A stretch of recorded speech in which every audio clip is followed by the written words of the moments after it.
YOLO, everybody. Have you heard about this little thing called affirmative action here in the United States? It's the idea that universities put certain quotas on their admissions processes to ensure racial diversity because they seem to have had historically a problem with not admitting racial minorities into their schools. Well, recently the Supreme Court decided that affirmative action is no longer constitutional, that it violates the 14th Amendment of the United States, which states that there should be no laws that restrict people for based on the color of based on their race, on the color of their skin. And we were reading an article. This is an article from Forbes.com written by Corinne Letch that talks about how the end of affirmative action reroutes the talent pipeline. And also, there's another article we read about Clarence Thomas's Clarence Thomas wins long game against affirmative action in Bloomberg Law by Kimberly Strawbridge Robinson. Cynthia? I have a lot to say about this particular topic. And especially affirmative action of itself. I am not completely against the ruling from the Supreme Court, but I'm not also for it either, for I guess obvious reasons. But before I really get into the weeds of my thoughts, Teo, you being uh south of us, like extreme south of us, and Yeah. in hearing about affirmative action, is this something that you even heard about, or the concept of affirmative action? No, this was so weird for me. I had read an article that I quoted, and I'm going to mention later, like years ago, and I was like, no, this cannot be possible. And it's because I mean, the USA is so racist that in order to try to achieve a kind of equality, it's being racist and it's choosing amongst people based on their color. Even maybe some people want to call it positive racism, but still it's being racist. I mean, if you discriminate people and decide what race they are or how they look like before deciding if they deserve certain opportunities, I mean, I really don't want to be that guy. But if somebody says, oh yeah, I am white but I'm poor, so I'm being discriminated because they are choosing other people who are based on their color and not giving me opportunities, I don't know what I could tell this person. Hmm. And the problem is that in the USA is extremely racist. And also, you guys over there, you have this toxic capitalism in which students are not the future of the country. They are not people who deserve opportunities. They are a product.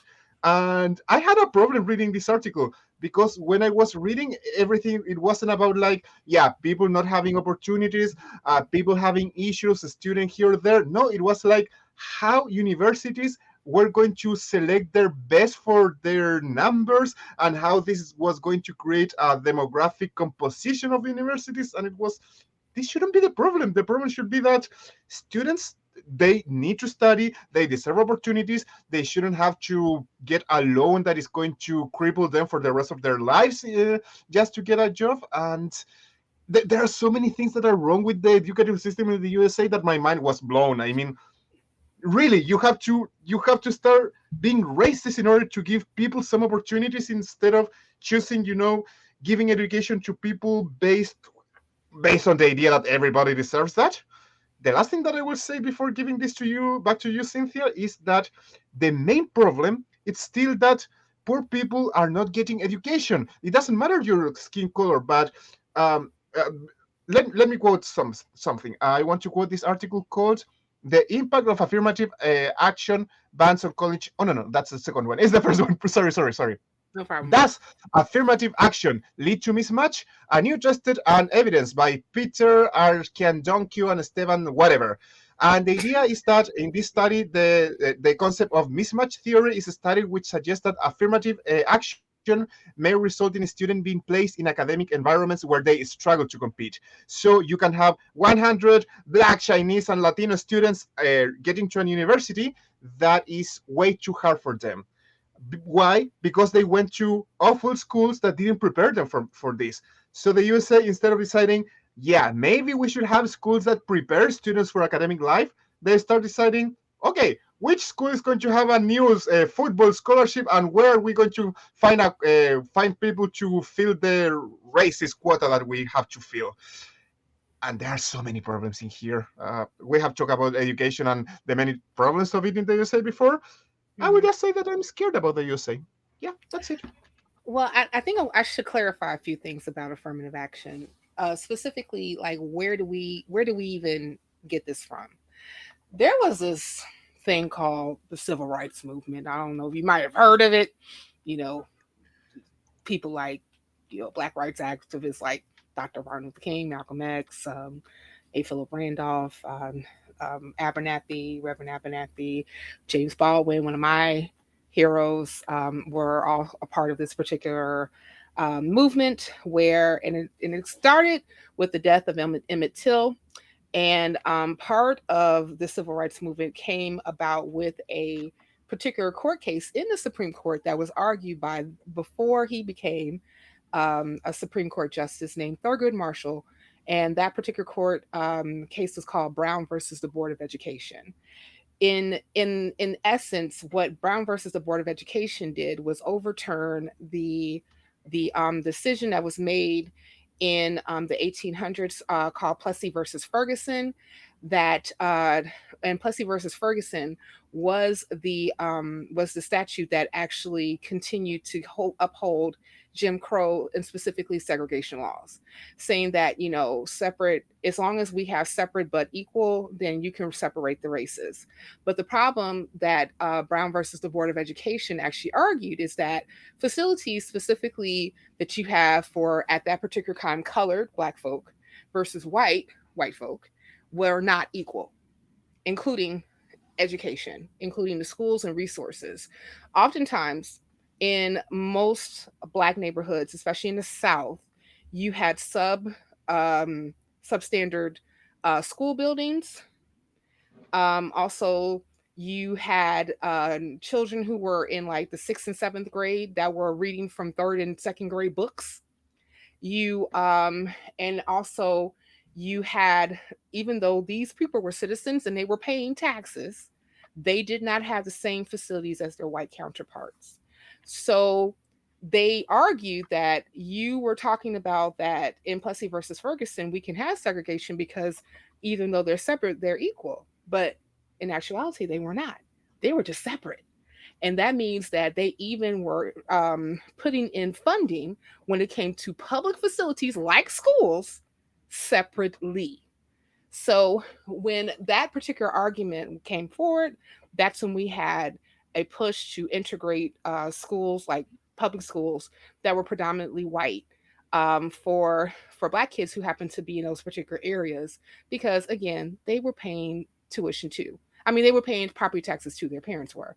Now you have like some back and forth between historians and others who may still be activists or like to comment on that particular area, saying that most people who were in the movement weren't necessarily pushing for integration. They were just pushing for equal facilities.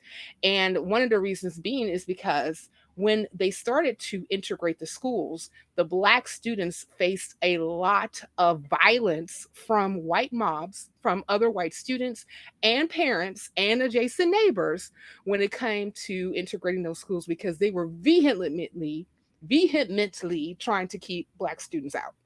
Now, then we had this landmark and legislation called the Civil Rights Act of 1964.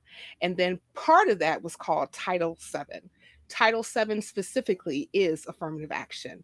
Affirmative action just basically says that, hey, schools, and hey, organizations where you hire people, you have to be more um, more succinct and also choose more people who happen to be of diverse backgrounds to fill positions in different schools and also in different companies. Now, that was not necessarily just for Black people, that actually became any person that was considered a minority. And the persons that were also added to be a minority were white women. And data has actually showed that the group that happened to um, actually profit the most from affirmative action were white women, not necessarily Black people. And so one of the things that people think, that if a person happens to go to school because they were an affirmative action recipient, means that they were completely subparted, but they only got in because they were Black. But that's not necessarily true. It was just that the school made more of an attempt in order for them to recruit somebody who actually had the grades, who actually had the merit, but most likely may not have gotten into a particular school like a Harvard, because Harvard was one of the schools that were on trial here, or UNC, because of other extenuating circumstances because of their race. So so it's kind of interesting, specifically how you would have, justices like Justice Clarence Thomas say that, we want to go back to a colorblind constitution, when in actuality the constitution was never colorblind. And that's the reason why we had to get the 14th Amendment in the first place. So it was attempting, didn't quite do it, but it was attempting to even the playing field amongst all constituents in the United States when it came to them being able to get employment and for them to be able to go to school. But that did not necessarily happen. And I'm going to stop there because I can babble about this all day, night long. But we only have a certain time about this.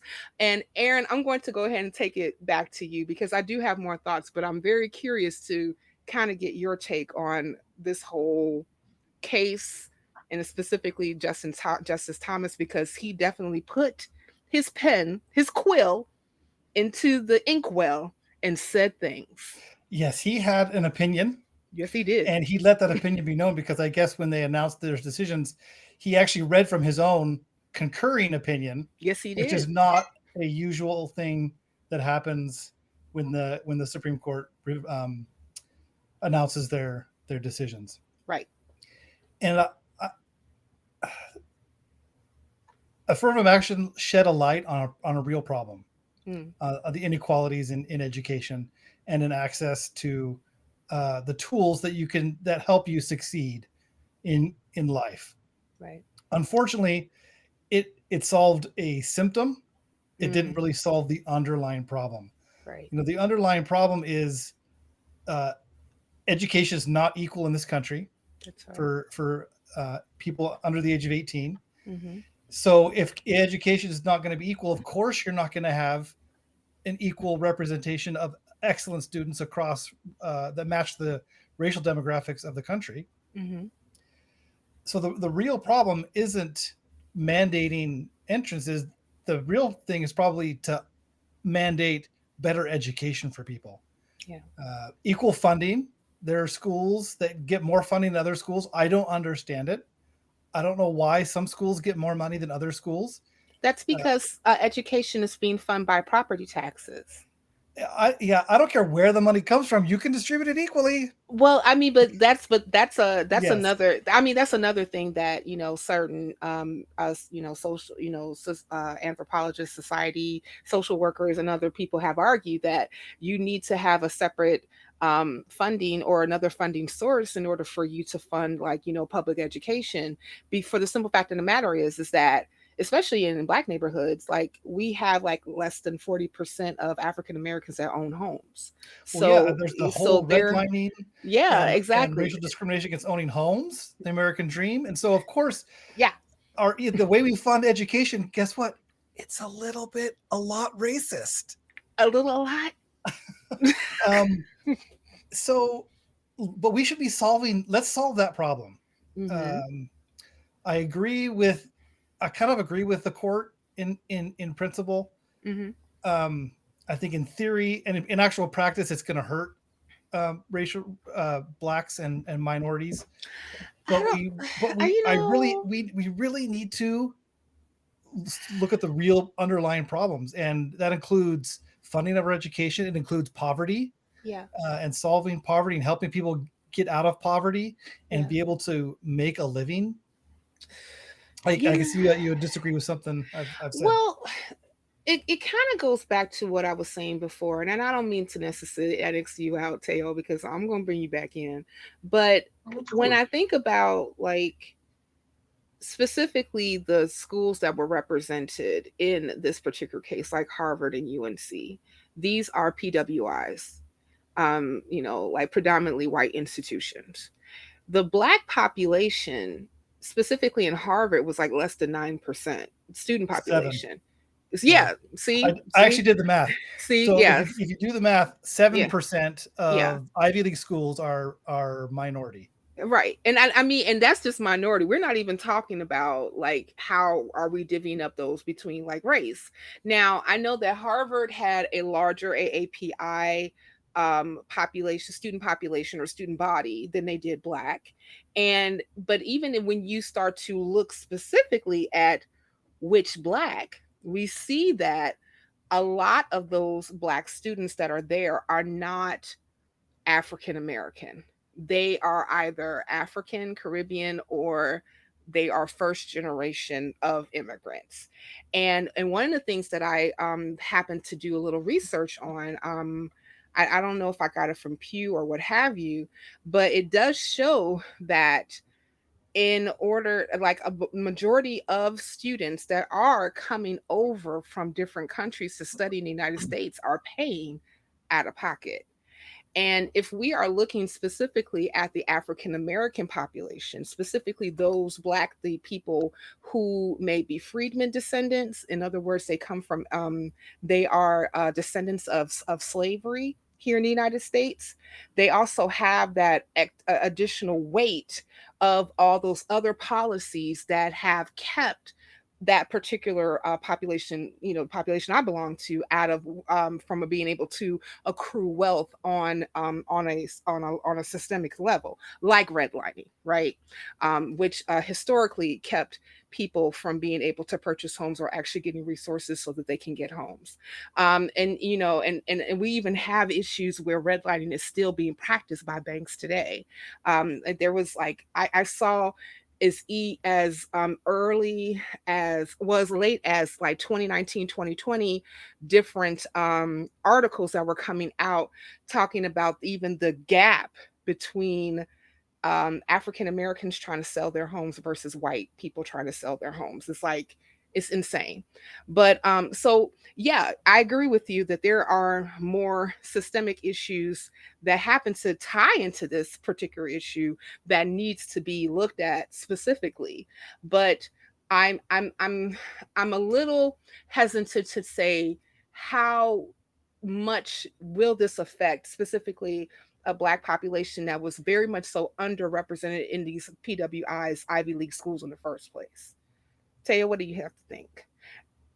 What do you I think? mean, yeah, I already said about the that I think that the problem is how the USA is based. You have mentioned it all. You have mentioned the inequality, the problems with schools where children are not receiving the proper education.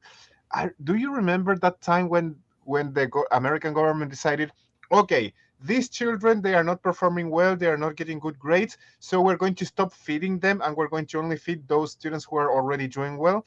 Like, who the heck is creating the laws in the USA?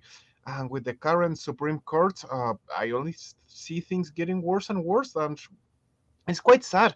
Uh, yeah, I guess there are many things about the I forgot the name again. How was it called? Affirmative action. There are Yes. many weird things about affirmative action that are not working well, and it should be fixed.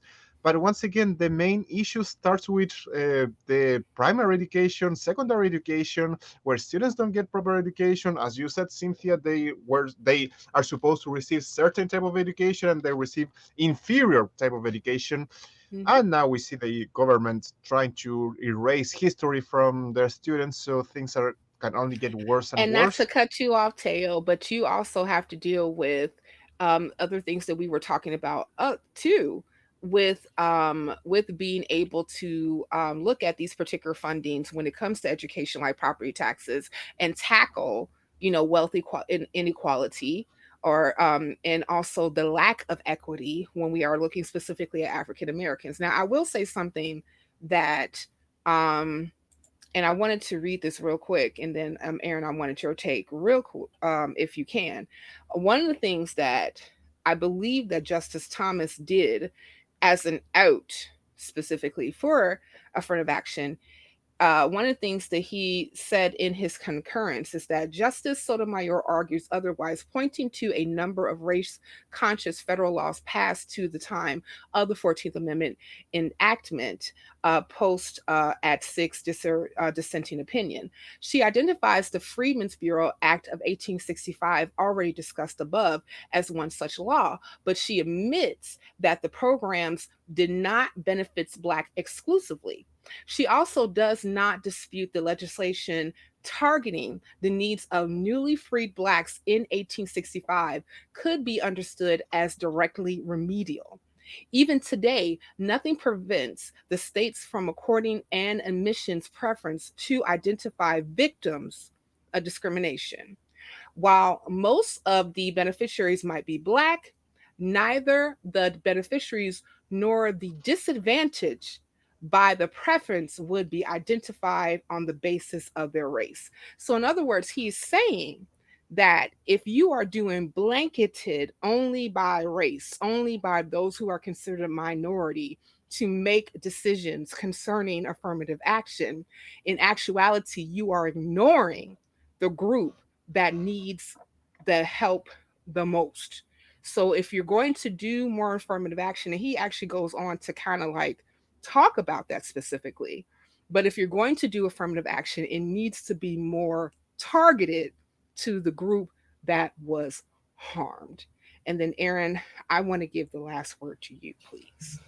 I mean, I kind of hate to say it, but I kind of agree with him. I think that's actually kind of a good idea, is to target the people that were the most harmed by the country's racial policies and racial and racist policies and things like that. So there's a lot. Most of the things I don't agree with Justice Thomas on, but I kind of agree with him on that. And um, the yeah, that's I kind of agree with him. I don't have much more to say about that. I mean, I can move on to a different topic, but I think that's Well, even though we don't agree on everything that Thomas says, we kind of agree on this. But if you agree to listen to more content from the nonprofits,